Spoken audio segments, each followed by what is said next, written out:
Yeah, it's good to be here. I want to start out with two stories. So one's from the book. The ring of a bell signaled it was my turn for Dokusan, an interview to discuss my practice with the Soto Zen master at this 500-year-old training monastery in Japan. I picked up a small mallet and struck the cast iron bell in front of me, one time, letting it ring, then a second time. I rose and hurried down a long hall of tatami mats, the woven straw flooring in traditional Japanese living spaces, passing through the ihaido, a narrow room lined on both sides with rows of individual altars for deceased Sangha community members. They silently witness the swish of cloth as my long black priest robe roped back and forth around my ankles with each quick step. At the end of the hall, 3 steps rose up. I stopped at the bottom and performed a short gassho, bowing with palms touching and elbows out.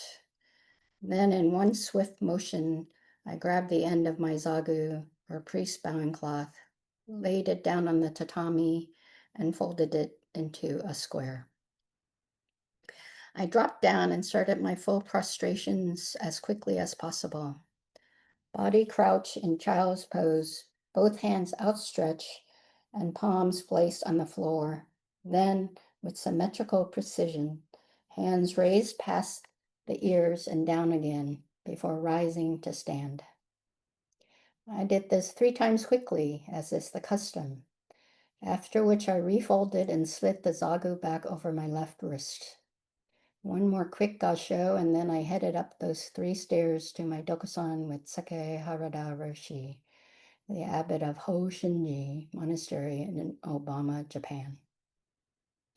I entered the room ready to ask the central question of my life. I'd come to Japan after leaving the predominantly white convert Soto Zen Buddhist monastery in Central California, where I thought I would spend the rest of my life. When I had asked to be ordained after more than 8 years of meditative Buddhist practice, I felt a deep calling to live as a Buddhist monastic. But this did not come to be. I left the California monastery after 3.5 years there, heartbroken and confused about the racism I had experienced on both a personal and structural level. The persistent white supremacy culture of the monastery made it unsafe and did not support me as a Vietnamese American practitioner. This was true for many other people of color staying there as well. The experience was a huge shock to my understanding of Buddhism, Buddhist practice, and my sense of place in the world. As I made plans to leave that California monastery and figured out how to practice as a newly ordained priest, I was contacted by someone who studied under Seke Harada Roshi in Japan. They urged me to study with him as he was acknowledged as an enlightened Zen master. I'd only practiced Soto Zen in predominantly white convert settings in the United States, and I felt drawn to practice in Japan, the birthplace of this sect of Buddhism. I'd been at Hoshinji for 3 weeks, trying to process my despair from having to leave California due to the racism at my home monastery. There was another American at the monastery, a white woman. Instead of being someone I could connect with, she had harassed me, saying things like, "You're good for nothing, you're trashed." I didn't put it in here, but she also said, "You should die." In his whispers as we moved about the various ceremonies and tasks of the temple. I couldn't get away from her either. We were housed in the same nuns' quarters together, only 3 of us in the room, in the four and a half mat, you know about rooms. We had come to Hoshinji around the same time as we had similar seniority. Around the same time, so we had similar seniority, and we were the same height, so we were often paired together for ceremonies. Her hateful whispers seemed to follow me all over the temple. The racism I had experienced in California had followed me all the way to Japan. Entering the room for Dokusan with Sakehara Roshi, I barely sat down before blurting out the quintessential question of my existence up to that moment. Why does hatred seem to follow me wherever I go? I asked. Sekihara didn't hesitate. No hatred completely. For those who don't have the book, it's K-N-O-W, kind of no. No hatred completely, he answered. Then he grabbed the handbell to his right and rang it vigorously, signaling the end of my interview. I scrambled out of the room, doing the prostrations and bows in reverse order. My mind raced to make meaning of what had just happened. Nothing came. My mind had stopped.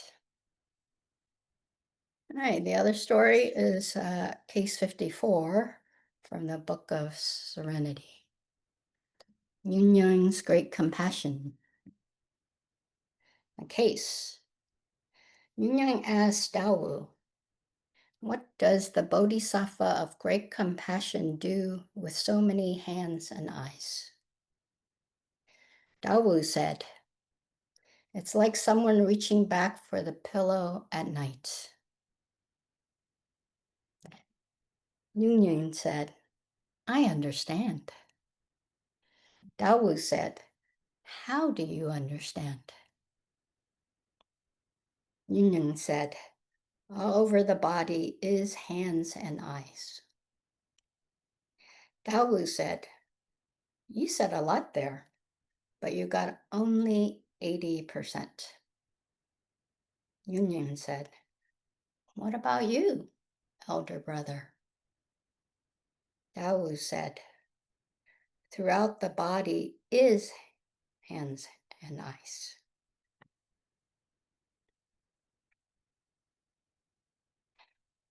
So, as I have been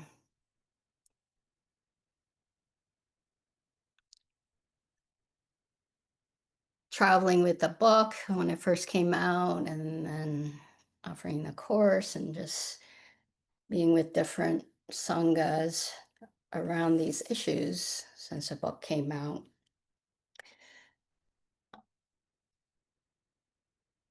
one thing that has come up that I really want to draw attention to is, in some ways, what is the purpose of anti-racism or anti-oppression work? From the standpoint of Zen, I would say that we begin in wholeness. This is in the book, right? We begin in wholeness. Now, my thing about practice is, and I did think about this. I'll tell you, this idea to bring in the koan came to me this morning. I've been thinking, what am I going to talk about for you all? And part of me, I'm not in the lineage that we study koan. So part of me is like, dare I bring this up with you all since this is what you guys do? And I dare, obviously.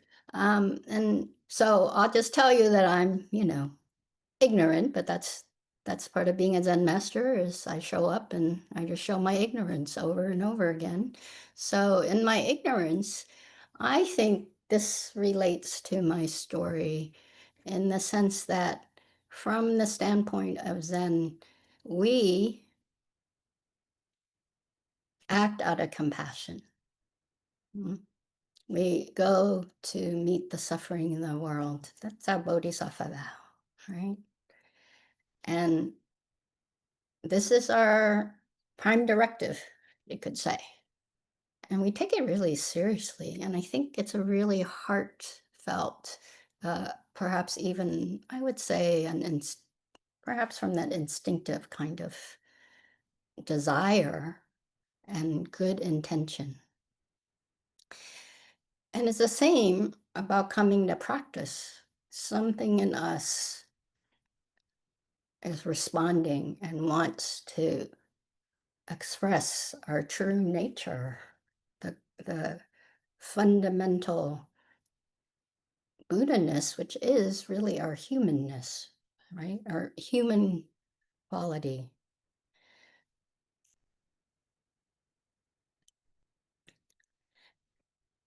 And in terms of wanting to support others, it comes from this also what we think is a very pure and great drive. And I think it is. And we think we understand. We think that that's enough. We think that that's going to be enough, and we sit in that. We think our motivation is from that. And as I have practiced, I realize that my delusion is that I keep on thinking and I keep on focusing my practice, thinking I know what that is. Mm. I'm not saying we shouldn't, mind you. That's why we're Zen fools, right? We keep doing it, but the practice, as I understand it, isn't from a place of knowing. We do our best effort. Well, if we think, I get this, then that's just delusion. Mm. In a way, if you have the book and you start to read it, it starts out, I think, somewhere in the beginning, I say, oh, this book did not start out as a book. This book started out as a response to Asian American students in my own, and then in the mostly San Francisco Bay Area that I interacted with when all that anti-Asian violence that was happening during the pandemic. And then the courses that resulted, and actually the Engage for a Noble Truth came out from a conference of Gen X teachers when the whole sexual misconduct in 2016. And so it was actually started to kind of be formed when the the response to all the sexual misconduct then, and the right use of power was brought in at the conference as a way to work with sexual misconduct. And I just kept thinking, I go to all these, you know, Zen or Buddhist things and these conferences and these workshops, and it's always some other form brought in, which I like. I love the right use of power, right? Also developed by a social worker, so I really liked it. And then I just thought, oh, what about Buddhism? How does Buddhism address these things? And hence the whole engaged version, which I won't bother to go through here necessarily, thinking that you all, I think, have heard some talks on it. But even then, when we go and respond, it was a pivotal moment when I was writing this book, where I had to come to the fact that actually this is about my own racial healing. I was an English major and I thought I was going to be a poet in my late teens and early 20s. Thank goodness for the world I didn't keep on doing it. Huh? But I had some writing background, and have a sense of writing. And so I thought I knew what this was. And, it was going to be something to support the courses. I wasn't out to write a book for the masses by any means. And then as a point in which in the writing, it seemed to me like it called for me, the honesty it called for was that I had to reveal, and that it became my own personal journey, you know. Uh, Buddhist publisher had approached me before about writing, and they always wanted my life story, and I was always like, "Ugh." So when it came to this book, I was like, huh? So to me, part of this is about we go to meet the suffering of the world out of compassion, and we meet our own stories, and we can't get away from that. To think that you understand others' suffering without understanding your own isn't possible. Well, it's possible. It's possible. And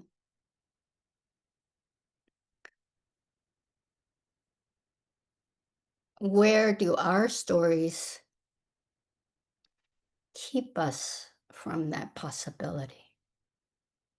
Where in our own stories have we not processed it, our own karma, so that we can't meet it without it revealing itself to us? And I have a social work background, right? So much of my social work practice was learning not to insert myself and letting my clients reveal themselves, be it my own agenda. Sometimes it wasn't like me, like, my stuff, but it's my deadlines, my role, my professionalism. And I'm not saying all that is wrong, mind you. So the practice is actually knowing when am I present, and I'm always present. This is my fundamental delusion. Hmm? How am I present? And how does that meet what's here? Hmm? And in terms of anti-racism and anti-oppression, I also want to really, well, let me clarify. In the net of Indra, the key is that that's I'm always the jewel, and I just see jewels. Hmm? I see other beings. I solidify other beings and myself. And I forget that it's our connection that makes the net. And it's the net that's the one that's not just the jewels. We're part of the net, but really the majority of the net is not the jewels. And my other delusion, and I think the net is there for me, or other jewels like me, or other jewels I think, you know, should be supported. So the practice is to keep remembering the net, which is usually the part I don't understand. That's the other delusion, right? I only see limited nets. And of course, the dimension isn't just two or even three, but there are many dimensions of the net.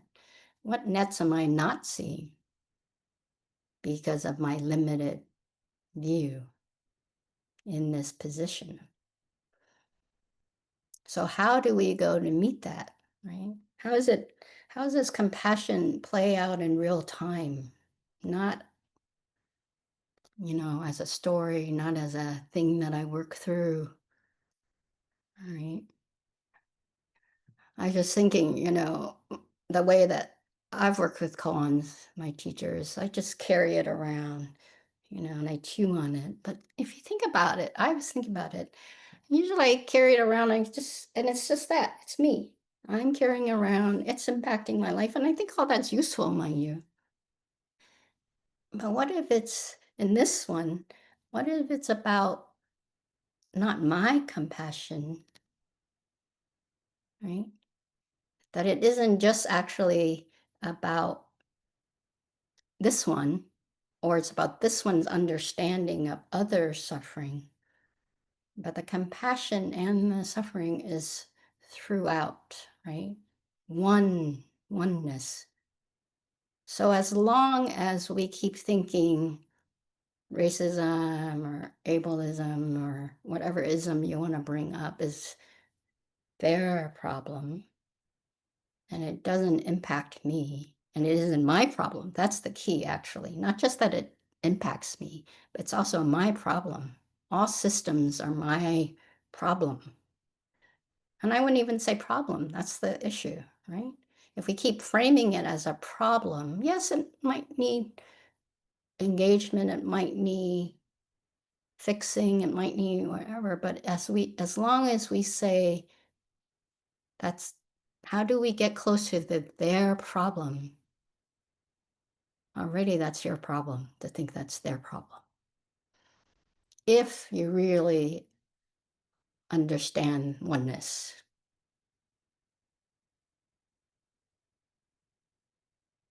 So don't do it for me, anti-racism or anti-sexism or anti-genderism or whatever you want to say, right?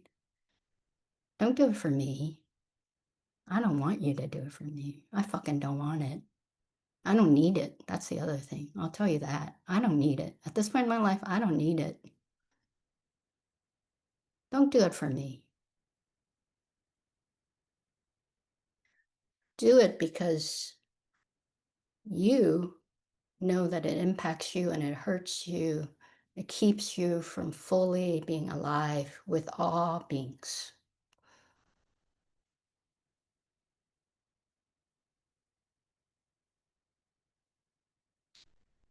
It's a limit. It's the you that keeps showing up. How, right? 8 ways in this version, but the other ways. How is it that I keep solidifying and I limit the oneness? And whatever I might know about it is also limited.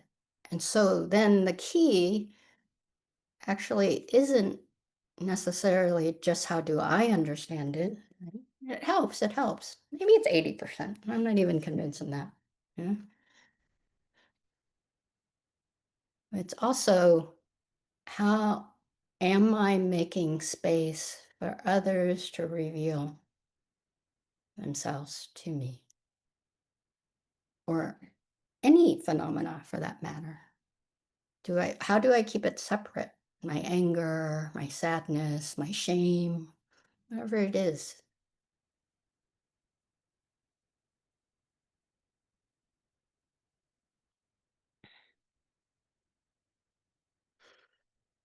So then there are tools though, or there are ways of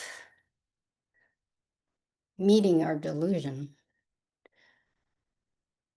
And one that I do want to, I kind of touch on in the book, and as I've gone along on the tour and stuff, I realize that is, I think, a key part is this whole down and up power piece. I think it is useful to understand that in a situation, if the issue that's happening, notice I say issue, not problem, right? So for instance, if something racist happened in the Q&A here, right? As the teacher, my role is up power, right? Even though I'm as a person of color in the system of white supremacy culture, I'm in the down power, but right now I'm in the up power, or I like to think so, right? There'll probably be some challenges, but that's okay. So as having that role, then my role is that I need to take care of the whole structure. If as a one-on-one, if I was in that room with you in that break or whatever, and I just walked in and I'm not the teacher for today. And Chow, I'll just use you just because I know you, right? If Chow and I were interacting and everyone knows Chow was head of Sweetwater's and he's racist towards me, then for me, in the in that situation and then down power. So I would say my first responsibility is to take care of myself because the impact is great.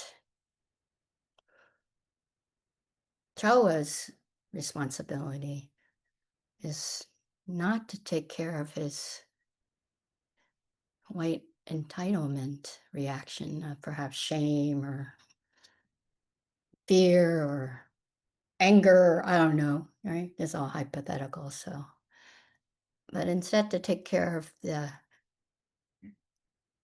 environment because of his responsibility of his role that he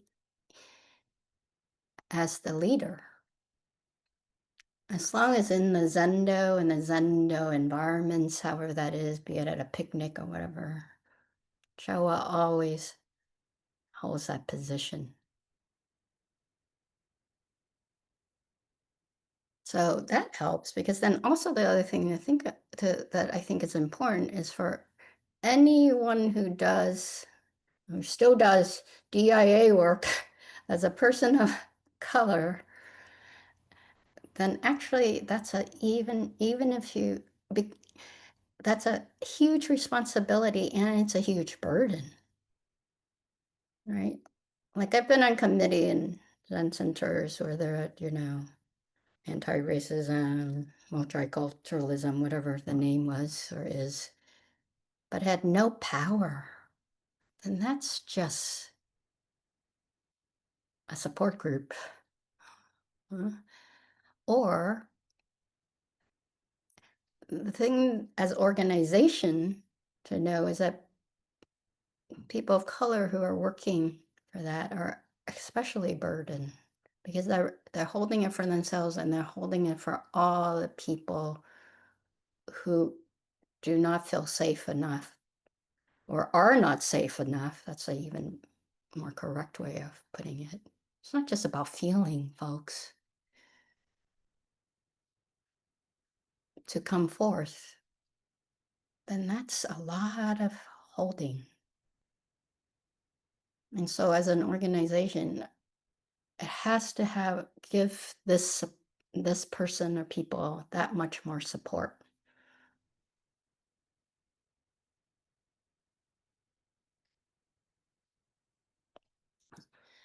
So I think that these are a couple of things I really want to say. Let's see, what about this compassion here? If we really understand interconnectedness, then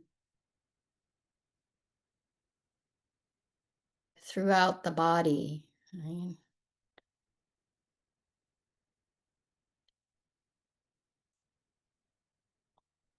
means that every part of the body, every being, not just in the Sangha, but every being has value. And where is it that I'm not aware of the value? Where is it that I keep acting in a way that does not respect or hold or support their value? And in fact, that's what I'm doing all the time. My delusion is, I think that's what I'm doing. My practice, as the more and more I practice, I realize, I say 99.9% of the time, I'm not doing it.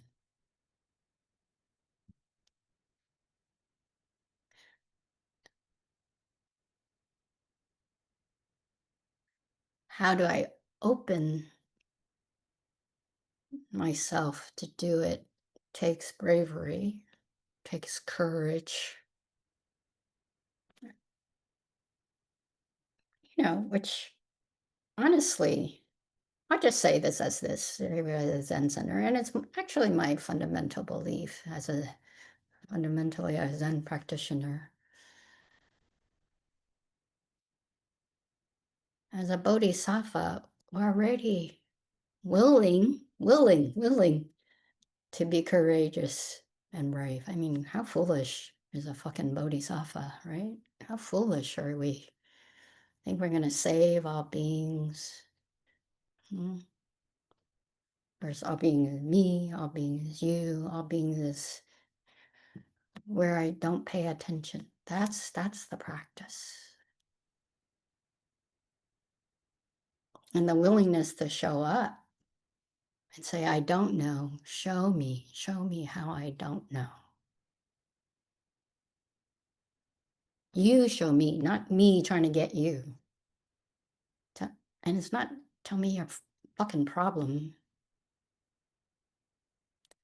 In a way, it's like, should actually be really an opportunity when someone comes to you and say, here's what I see as keeping me away from you or you away from me. How is it that I'm not able to show up for you? That's the Bodhisattva says, oh, tell me, show me, let me hold that, let me support that. Notice hands and eyes, no mouth is involved here. Huh? Show me,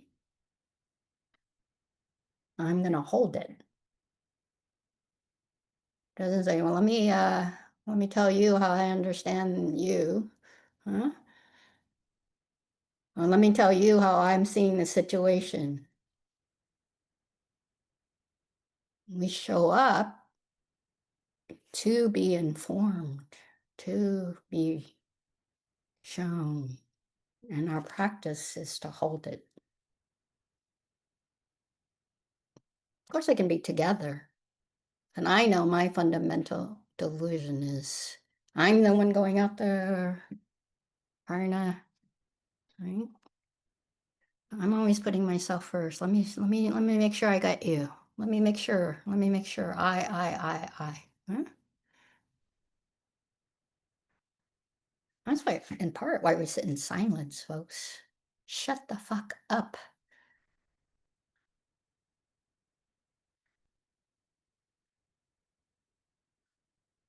Let phenomena reveal itself.